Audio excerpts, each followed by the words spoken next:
Hello everyone, welcome back to my channel Shri Shivay Namastubhyam. मैं हूँ आपके साथ रीनू और मॉर्निंग के सारे काम मेरे हो चुके हैं। फ़िलहाल तो अभी मैं नहा चुकी हूँ और धृति भी उठ गई थी स्कूल जाने के लिए। तो अभी बज रहा है 9 और हेलो एवरीवन। तो अभी सुबह का बज रहा है स्कूल, तो इसको करूँगी अभी मैं तैयार। और अभी मैं नहावा ली हूँ और इसके बाद आज ये लंच में क्या ले जाने वाली हूँ अपे। हाँ तो इसको बनाऊंगी लंच में अप्पे, और उसके बाद छोटी मोटी जाएगी अप्पे, और उसके बाद फिर जो भी मेरे घर के काम होंगे वो करूँगी। तो अभी लगभग 9:45 मतलब हो चुका है, 10:30 तक ये स्कूल जाती है। तो मुझे पूजा करने जाना है और ये आज जल्दी उठ गई है, देखिए। और आज मैं थोड़ा सा टाइम से अपने काम फिनिश कर ली थी, तो मैंने नहा लिया पहले।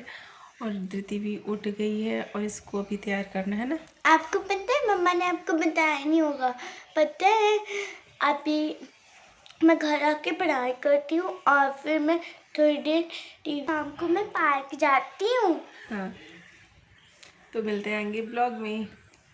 तो कभी कभी ऐसा होता है कि मैं धृति के जाने के बाद ही नहाती हूँ और उसके बाद पूजा वगैरह करने जाती हूँ। बट आज थोड़ा सा काम जल्दी फ्री हो गए थे, इसी वजह से मैंने नहा लिया था। और धृति के लिए बनाने आ गई थी लंच, क्योंकि लंच में वो ले जाने वाली थी अप्पे। तो मेरी आधी प्रिपरेशन हो गई थी, सारी वेजिटेबल मैंने काट के रख रखी थी पहले से ही। और वो भी उठ गई थी लगभग 9 बजे के करीबन। उसको उठा देती हूँ, क्योंकि एक घंटे के लिए उसको टाइम मिल जाता है। 10-15 मिनट वो धूप में जाके बैठ जाती है, तब तक मेरा लंच जल्दी से बन जाता है। जब वो छोटी रहती थी तब मुझे ज़्यादा परेशान किया करती थी। अभी तो थोड़ा सा बड़ी हो गई है, तो 1-2 बार उठाने में ही वो आसानी से उठ जाती है। और अपने से ब्रश वगैरह उसको गर्म पानी में दे देती हूँ तो वो कर लेती है। और कपड़े वगैरह तो अभी नहीं पहन पाती, मुझे ही पहनाना पड़ता है। और उसकी चोटी मतलब बाल बनाना मुझे ही पड़ता है, क्योंकि अभी उससे कुछ भी ज़्यादा नहीं आता अभी। तो उसके लिए मुझे बहुत सारी चीज़ें करना पड़ता है, धीरे धीरे वो करना सीख रही है। तो अभी मेरी ये जो भी सारी वेजिटेबल मैंने कट करके रखी थी वो डाल दी है, और इसके लिए मैं अप्पे बना दूँगी। तो अप्पे बनने में बहुत ज़्यादा टाइम नहीं लगता, वो 10-15 मिनट में रेडी हो जाते हैं। और उसको थोड़ा सा गरम गरम ही अच्छा लगता है।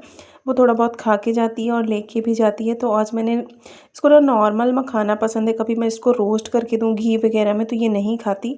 तो उसके जाने के बाद मैं आ गई भगवान जी की पूजा करने। आने के बाद मैंने बनाई अपने लिए 1 कप चाय, और थोड़े बहुत कपड़े पड़े थे तो वही धुले। सुबह के मौसम में ना थोड़ा सा ठंड रहती है, और फिर धीरे धीरे ना धूप निकल आती है, तो उतना ज़्यादा ठंड नहीं रहती। और शिप तो है ही मुझे मेरे साथ, मतलब कंटिन्यू ये पूरा दिन मेरे साथ रहने वाला है। और जो भी काम मैं करती हूँ वो मेरे साथ बराबर से करवाता है। तो अभी इसको भी मैं कुछ खिलाऊंगी और इसको नहला के इसकी फिर मालिश वगैरह करूंगी। आज मेरे चूड़ियों का एकदम से ध्यान गया ना, तो मेरी सारी चूड़ियाँ इधर उधर बिखरी पड़ी थी। तो मैंने सोचा चलो आज इनको सेट कर लेते हैं। तो मैं काम से फ्री हो गई थी, तो दोपहर के टाइम में मैं इनको करने लगी सेट, क्योंकि शाम को जाना था थोड़ा सा मुझे कहीं घूमने। तो उसी वजह से मैंने, जब मुझे पहनने के लिए होता है ना तो ये जल्दी से मिलती नहीं, क्योंकि मैं कभी भी फंक्शन में जाती हूँ ना, फिर इनको निकाल के ऐसे रखती जाती हूँ और फिर वो इकट्ठे हो जाती है ना। तो जब कभी मुझे पहनना होता है ना तो मिक्स हो जाती हैं। तो आज मैंने ये जो मेरी थोड़ा सा ठीक ढंग से, मतलब इनकी कंडीशन ठीक थी, उनको अलग करके रखा हुआ है। कुछ चूड़ियाँ पुरानी हो जाती हैं फिर भी बहुत ज़्यादा अच्छी लगती हैं। इसमें से कुछ कंगन्स मेरे बहुत ज़्यादा पुराने हैं, मतलब फिर भी मुझे बहुत अच्छे लगते हैं। कभी कभी किसी किसी चीज़ों को ना एक दिल से अटैचमेंट हो जाता है, वो चीज़ें ना आपको चाहे जितनी पुरानी हो जाए वो ज़रूर अच्छी लगती हैं। तो ये मैंने इनको छांट करके रखा था। और ये थोड़ा सा मेरी जो साड़ियाँ हैं ना उन्हीं के मैचिंग का है। पहले मैं बहुत डार्क कलर की साड़ियाँ लिया करती थी, फिर जैसे जैसे थोड़ा सा ट्रेंड में इस टाइम ऐसा ना एकदम थोड़ा सा लाइट कलर जो अभी चल रहा है वही मैं चूड़ियाँ लेती हूँ। और ये वाली चूड़ी तो स्पेशली बहुत ज़्यादा फेवरेट और वायरल भी हैं। सभी को देखा होगा ना कि जो ट्रेंडिंग, मतलब काफ़ी लेडीज़ों को मैंने ब्लॉग में देखा है कि ये सारी चूड़ियाँ 1-2 जो मैंने दिखाई वो बहुत ज़्यादा सभी पहनते हैं, तो मैंने भी ले रखी थी। और इनको मैं कुछ पहन डाली हूँ, कुछ मेरी रखी हुई हैं। और ये कंगन मैं दिखाने वाली हूँ, ये मेरी शादी के कंगन हैं, लगभग 9 साल पुराने, जो मैंने अभी तक इनको संभाल करके रखा है। पहनती तो कभी नहीं, बट ये है ना कि मैंने अपने जो कंगन का, जो चूड़ियों का पूरा ये बॉक्स है ना उसमें रखी हूँ। और ये ब्लू कलर की साड़ी, पहले मेरे पास बहुत डार्क डार्क साड़ियाँ थी, तो अभी भी 1-2 ब्लू डार्क में बहुत ज़्यादा साड़ियाँ, तो उन्हीं का सेट है। तो ये चूड़ियाँ कुछ ऐसी थी ना जो अच्छी कंडीशन में थी, तो मैंने इनको अच्छे से रख रखा है। बाकी ये डेली यूज़ की जो मैं इनको छांटूँगी। वैसे तो चूड़ियाँ वगैरह इधर उधर फेंकी नहीं जाती, बट ऐसा है ना कि जो हमारे घर में हाउस हेल्पर हैं उनको मैं जो अच्छी ठीक ठाक ढंग से मतलब अच्छी कंडीशन में रहती हैं वो ले लेती हैं, तो उनको हम लोग दे देते हैं। बाकी चूड़ियाँ जो कभी पेड़ उड़ा हुआ है उसी के नीचे डाल देते हैं या फिर कहीं भी विसर्जित कर देना चाहिए। ऐसे चूड़ियों को इधर उधर नहीं फेंका जाता।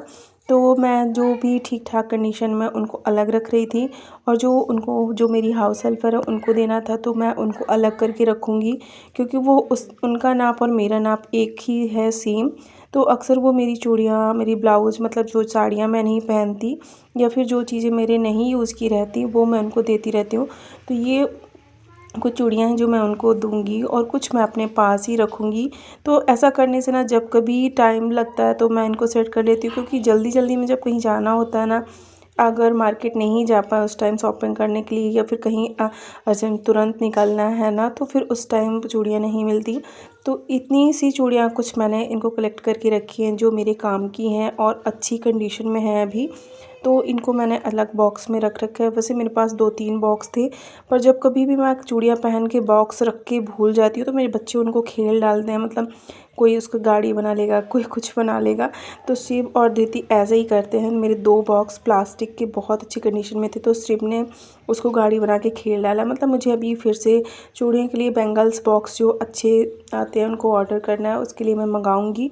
क्योंकि कभी कभी जब सेट चीज़ें रहती हैं ना तो बहुत ज़्यादा आसानी होती कहीं भी जाने में या फिर पहनने में, तो वो जल्दी से मिल भी जाती हैं। फिर हम लोग चल दिए एक आश्रम है।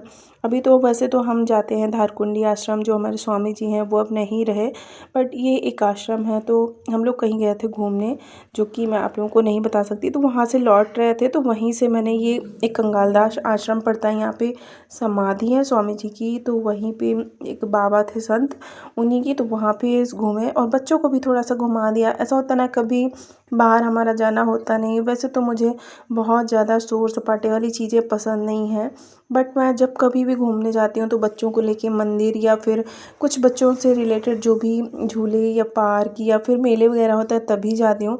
अदरवाइज़ मैं जल्दी घूमने बाहर नहीं जाती, क्योंकि मुझे छोटे बच्चों के साथ में एडजस्ट कर पाना बहुत ज़्यादा प्रॉब्लम होती है। खासकर शिव को लेके कहीं भी जाना मुझे एकदम से अच्छा नहीं लगता। मैं बहुत ज़्यादा परेशान हो जाती हूँ। जब कभी मैं जाती हूँ तो मेरे भाई रहते हैं, मतलब मेरे हमेशा जब कभी मैं बाहर घूमने जाती हूँ तो मेरे भाई हमेशा साथ में रहते हैं और वो मेरी बहुत ज़्यादा हेल्प करते हैं। मतलब बच्चों को, शिव की तो मुझे एक भी टेंशन नहीं रहती। वो ऑल टाइम मामा की गोद में ही रहता है और वो क्या खाया, क्या पिया, क्या कर रहा है, उससे भी मुझे मतलब नहीं रहता। तो ये शिव ना हमेशा जब कभी घूमने जाते हैं तो मामा के साथ में ही जाते हैं बच्चे। तो थोड़ा सा बच्चों को भी अच्छा लगा। यहाँ पे बच्चे आके बहुत मतलब एक खुला खुला जब रहता है ना कहीं का इन्वायरमेंट, तो बच्चे भी थोड़ा सा अच्छे से खुश होते हैं कि उनको अच्छा लगा घर से बाहर निकल के। तो मैं उनको बच्चों को भी भगवान जी के दर्शन करा रही थी। हेलो एवरीवन, तो आज ये थोड़ा सा हमारे यहाँ फेमस एक कंगालदास आश्रम है, वहाँ पे आए हुए हैं और देख सकते हैं कि मैं, मेरे भाई और दोनों बच्चे हैं साथ में। तो बहुत ही ज़्यादा ग्रीनरी और एकांत, मतलब बहुत अच्छा लगता है यहाँ पे। मैं चारों तरफ का व्यू दिखाती हूँ आपको। बहुत ही सुंदर मंदिर बनाया है और यहाँ पे मेन समाधि है, कोई मंदिर नहीं है बट समाधि है बस। तो वहाँ से लौटते लौटते हो गई थी हम लोगों को शाम और सनसेट का टाइम था। मतलब जब कभी ऐसा व्यू होता है ना तो मैं अपने फ़ोन में ज़रूर अपनी जो क्लिप है उसमें ऐड करती हूँ, और ऐसी चीज़ें मुझे बहुत ज़्यादा पसंद है जो भी नेचर से रिलेटेड होती हैं। तो अगर मेरा ब्लॉग थोड़ा सा भी अच्छा लगा हो तो प्लीज़ चैनल को लाइक करिएगा एंड सब्सक्राइब करिएगा और कमेंट करके बताइएगा कि आपको कैसी चीज़ें पसंद है और अपनी चूड़ियाँ आप कहाँ पर रखते हो, जो भी आपकी जो पहनने वाली नहीं होती है। तो मिलते हैं नेक्स्ट ब्लॉग में, तो तकलीफ बाय, श्री शिवा।